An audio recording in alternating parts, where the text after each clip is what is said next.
यवतमाळ शहरालगतच्या दारव्हा मार्गावरील भोयर घाटात डिझेल घेऊन जात असलेल्या टँकरला अपघात झाल्याने डिझेल लीक होऊन मोठा स्फोट झालाय।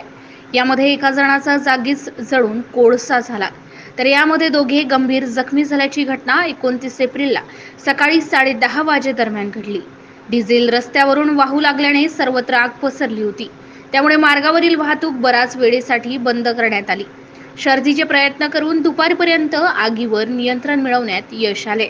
यवतमाळातून दारव्हा येथे डिझेल घेऊन जात असलेला 20,000 लिटरचा टँकर भोयर घाटातील वळणावर चालकाचे नियंत्रण सुटल्याने रस्त्याच्या कडेला जाऊन उलटला।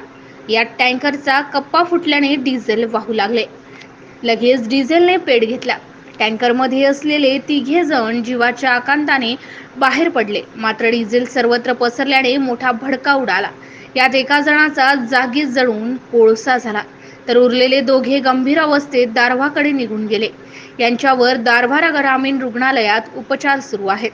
दरम्यान घटनास्थळी परिवीक्षाधीन पोलीस अधीक्षक रजनीकांत चिलुमुला, ग्रामीण ठाणेदार प्रशांत कावरे, वाहतूक शाखा प्रभारी अजित राठोड यांच्यासह मोठा पोलीस ताफा तैनात होता। MCN न्यूज मराठीकरिता विशाल मासुरकर, यवतमाळ।